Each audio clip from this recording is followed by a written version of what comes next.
Hey, hoopsters. It's time for a new episode of Phil Sport Hoops. The ball don't lie, and Phil don't neither. Welcome to Phil Sport Hoops for May 30th. Everything a true hoopster needs to know within 5 minutes.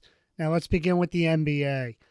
Minnesota avoided a sweep as Towns finally made some shots and the Minnesota D picked it up. Now the choke of the week had to go to the Pacers, Tyrese Halliburton and coach Rick Carlisle in Game 1 against Boston. Indiana wasn't going to win that series anyway, but they had a chance to make it tough on Boston. Halliburton not only once, but twice simply lost the ball dribbling up into the front court. He looked at the floor like the floor was the problem. Sorry, Tyrese, this is not the old Boston Garden with the parquet floor. And Rick Carlisle, who sets up an out-of-bounds play without anyone screening and no one coming to the ball?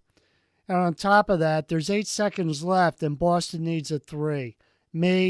I'd set all 5 defenders around the three-point line and give Boston a layup. And if the ball is thrown beyond the three-point line, foul the receiver once they catch it.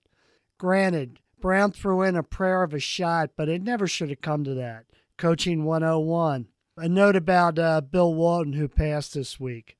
Those of you that saw Walton play with Boston is when Walton was at the end of his career. He had ankle issues and was virtually not mobile at that point.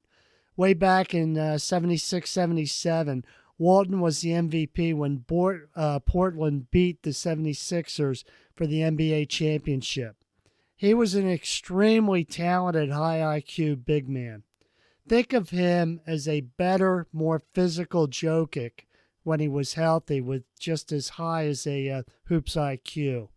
Walton was that good when healthy. R.I.P. Now, Hoops Rumors is brought to you by the book Basketball Smarty Pants, Hoops for Everyone. Basketball Smarty Pants is endorsed by former 76er coach Brett Brown and available on Amazon in either hard copy or ebook. Now, regarding Hoops Rumors, Bronny James will work out privately for the Lakers and Suns at this point. Bronny's a 6'2" point guard with an average handle and below average three-point shot. Now, can you imagine the dynamic with whatever team drafts Bronny and doesn't play him, especially if LeBron's on that team? Now, the Clippers re-up Ty Lue for another 3 years. And the Sixers are being linked to signing Paul George and Jimmy Butler since they have all this cap space. I'd rather sign Brandon Ingram for less money, but what do I know? Now, we have a special treat for all you pickup players. We now have a new topic, Ask Kenny and Ant. Yes, we have our own Ant-Man. Kenny and Ant are longtime pickup players that are here to answer all your pickup questions. Now, last week's question to Kenny and Ant was, how do you handle a new player that wants to get into your game? Now, Ant answered with 2 words, destroy him. Beat him so bad he doesn't want to come back. Now, I showed my inexperience as a crack interviewer by not following up with Ant and asking, well, what happens if he's really good? We'll try to find out for you later. Now, Boston Kenny took a more pragmatic approach.